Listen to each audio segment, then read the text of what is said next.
Hey guys! Welcome back in our channel.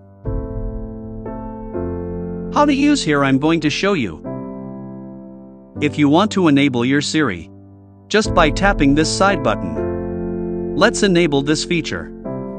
First of all, open your iPhone setting. Now you have to go in accessibility. Tap on side button option. Change your press and hold speak setting. Set on Siri option.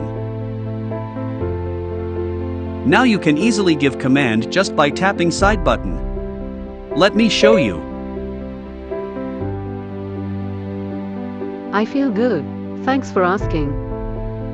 Here is a result, you can see it. Subscribe our channel for more helpful videos. Thanks for watching.